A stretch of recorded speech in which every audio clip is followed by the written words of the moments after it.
మణిపూర్ నుంచి మహారాష్ట్ర వరకు వారు మళ్ళీ రెండో విడత యాత్ర మొదలుపెట్టిండు. అట్లాంటి పార్టీ చిత్తశుద్ధినే శంకిస్తుండ్రు అని అంటే కేటీఆర్ యొక్క ఆలోచన, అతని అవగాహన, అతని యొక్క విధానం అర్థం చేసుకోండి. కాబట్టి అట్లాంటి పిచ్చి మాటల గురించి మనం పెద్ద చర్చించుకోవడం వల్ల ప్రయోజనం లేదు.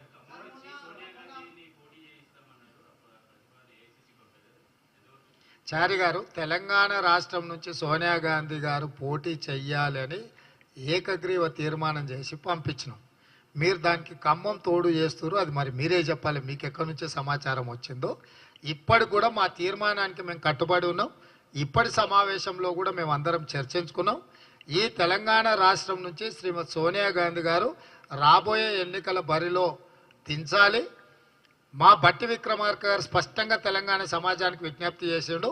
సోనియా గాంధీ గారు నామినేషన్ వేస్తే ఏకగ్రీవంగా ఎన్నుకుంటేనే తెలంగాణ ప్రజలకు ఇక్కడ ఉండే పార్టీలు గౌరవం ఇచ్చినట్టు.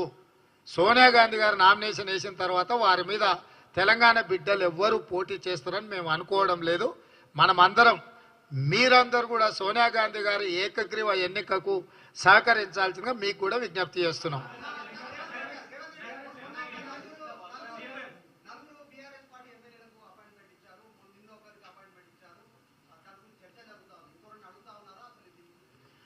ఎవరు ఎమ్మెల్యేలు అడిగినా ముఖ్యమంత్రిగా అపాయింట్మెంట్ ఇస్తా. కేసీఆర్, హరీష్, కేటీఆర్ కూడా ప్రజా సమస్యల మీద ప్రభుత్వాన్ని కలవచ్చు. ఒకవేళ వాళ్ళ అపాయింట్మెంట్ అడిగిన సందర్భంలో నేను అందుబాటులో లేకపోతే మా ఉప ముఖ్యమంత్రి గారు కూడా అందుబాటులో ఉంటారు. స్పష్టంగా ప్రజల సమస్యల్ని పరిష్కరించడానికి ప్రతిపక్ష ప్రజాప్రతినిధులుగా వాళ్ళు ఎప్పుడైనా రావచ్చు, కలవచ్చు, ప్రజా సమస్యలు మా దృష్టికి తీసుకురావచ్చు. వాటిని పరిష్కరించడానికి ప్రభుత్వం ఎప్పుడు ప్రయత్నం చేస్తూనే ఉంటుంది.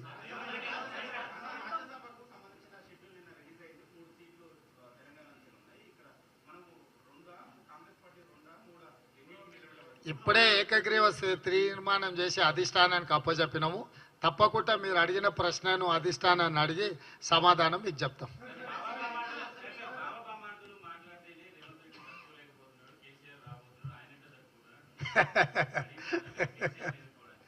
మొన్నటి ఎన్నికలలోనే బొక్కలు ఇరగొట్టి బోర్లు పడేసారు ప్రజలు. ఎవరు? ఆయననే కదా వేసింది. ఇంకా వీళ్ళేది చెప్పేది.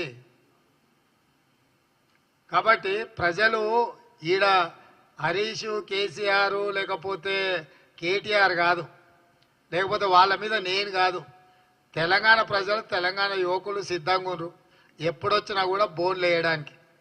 కాబట్టి వాళ్ళంతటా వాళ్ళు డబ్బా కొట్టుకోవడం తప్ప ప్రజల దగ్గర ఏముందా? కామారెడ్డిలోనే చిత్తుకోడిపోయాడు కేసీఆర్. ఏది కేసీఆర్ మాట్లాడేది ఏంది, నేను వినేది ఏంది? పిల్లి శాపనార్థాలకు ఉట్టి తెగిపడుతుందా? పిల్లులు శాపనార్థం పెడుతూనే ఉంటాయి. ఉట్టి మీద పాలు ఉంటే తాగనికి అందుబాటులో లేకపోతే పిల్లి కింద కూర్చొని శాపనార్థాలు పెడుతుంటుంది. ఏమున్నాయి వాళ్ళ గురించి మాట్లాడుకోనికే?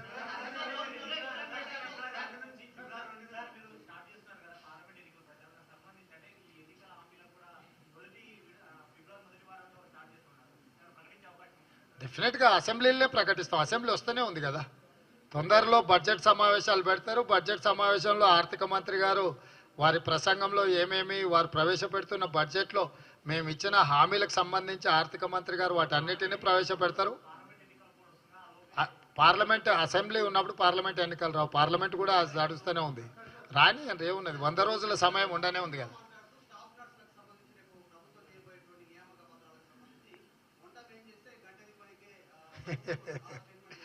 ఈ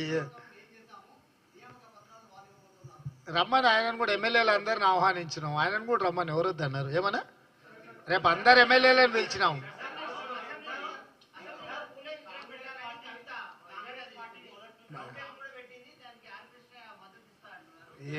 వాళ్ళు వార్ రూమ్ పెడతామన్నారు గతంలో. గట్లనే ఉంటుంది ఇది కూడా వాళ్ళ సమావేశాలు.